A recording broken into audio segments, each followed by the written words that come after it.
Xayrli kun o'quvchilar. Bugungi darsning temasini oshliqlash uchun sizga tubandagi kartochkada qobotlangan barliq ortiq harflarni sizirga kerak.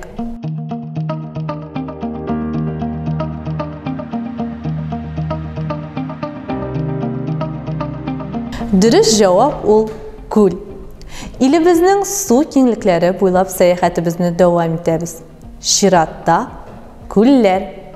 Seferimizde bir de yolg'ishmas uchun әлеге tushunchaga anglatma berib ketarga chaqiram. Ko'l ul butun yoqdan da yorlar bilan uratilib olingan tabiiy suvliq. Ko'llarni yerning zangar ko'zlari deb yuritalar. Ko'llar ikki turga bo'linadi: og'imli ham og'imsiz. Og'imli, ya'ni yilg'alar og'ib kira ham shiga, og'imsiz bo'lgan ishroqda yilg'alar og'ib kira, lekin og'ib shiga olmaylar.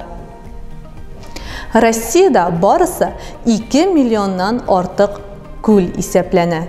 Ular turli, orasida zo'rlari ham kichkinalari, tirani ham soyi, tushi ham tuzli suvlari bor. Shun ko'llar ile deb Kareliya Respublikasini aytirga mumkin. Ular birida 40 mingdan ortiq, Uralda, Kunbotish Sibirda, Yakutiyada ko'llar ko'p. O'quvchilar, olg'a to'ba o'ylab qarag'zali. Siz qaysi ko'l turida bora ekan? Dunyodagi eng zo'r ko'l. Oni zo'r bo'lgani uchun dengiz deb ataylar. Әлеге dengizning suvi tuzli. Оның osha ilning shiklari o'ta. Qaysi ko'l ekanini tanidingizmi? Albatta o'quvchilar, bu bizning Kaspiy dengizi. Bir faraz bo'yicha Kaspiy atamasi bizning eriga qadar dengizning tun-yoq kunbotishida yashagan Kaspiy qabilasi ismidan kelib chiqqan. O'z tarixida Kaspiy dengizining turli xalqlarda 70 dan ortiq atalashi bo'lgan. Saray dengizi, Xazar dengizi, Girkan dengizi ham boshqa atamalar. Xazar dengizi yoki Kaspiy dengizi yer sharindagi eng zo'r ko'l. Yevropa bilan Aziya birlashgan yerda o'rnashgan. Zo'rligi uchun dengiz deb ataylar. Suv ustligi darajasi ham maydoni o'zgaruvchan. Dunyo okeanina qarata biyikligi 28 metr tashkil etadi. Oldagi ko'l bilan o'quvchilar, siz shulay o'q tanish. U bizning Rossiyada ham umuman butun dunyoda eng teran ko'l. Baykal. Әлеге ko'l ул bizning milliy xazinamiz. Sen eson sog' ekan, biz salomat. Sen авырсаң, biz de авыру. Menga yash qol Baykal. Bul go'zal, injisi sen ile bizning dengiz ko'l. Sibirda o'rnashgan Baykal ko'li dunyodagi eng teran ko'l sanala. Bek yiroq asrlarda Baykal ko'li yor bo'ylarida o'rnashgan xalqlarning har qaysi uni o'zincha atab yashagan. Ko'pgina g'olimlar so'zlariga qaraganda Baykal ko'lining ismi turkiy so'zlardan boy ham ko'ldan kelib chiqqan.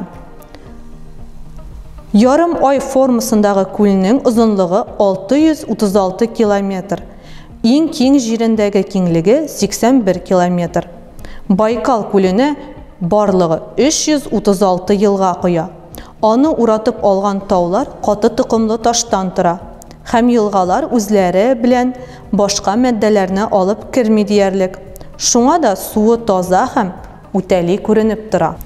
Olg'a to'ba sayohatimizni davom etamiz. Siligir ko'li. Bizga tanish Siligir Kunchiqish Yevropa tegizligining inji bir tugi, g'ayat motor ko'l. Оның yorlari burmali, sirmali yirg'alangan.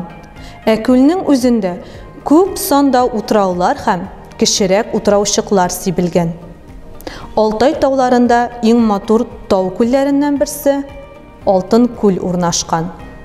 Uni buyuk tog' sirtlari aylantirib olgan. Süzek yorlarında quyi o'rmonlar suvga qadar tusha ola. Rossiyaning Yevropa ulushida o'rnashgan tag'in ikki ko'l. Ladoga ham Onega ko'llari.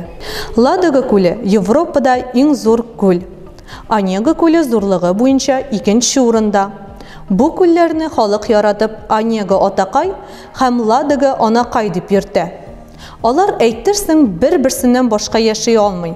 Аларны мәңгелек Свир елгасы тоташтырган. Ул Онега күленнән агып чыга һәм Ладога күленә коя. Ладога күленнән Нева елгасы агып чыга. Анда Санкт-Петербург шәһәре урнашкан. Ладога күлендә Валаам утрауы бар. Берничә 100 ел элек анда православие монастырына нигез салына. Икенче бер кечкенә утрау чыкта. Нева елгасы башланган урында элекке заманнарда Орешек дигән ныгытма торгызганнар. Хәзер инде Онега күленә сәяхәткә чыгыйк. Аның ярларында Петрозаводск шәһәре, Карелия Республикасының баш каласы урнашкан. Үз күзең белән агач чиркәүләрне күрәсең килсә, тиз йөрешле катерга утырып, атаклы Кижи утрауына китә аласың.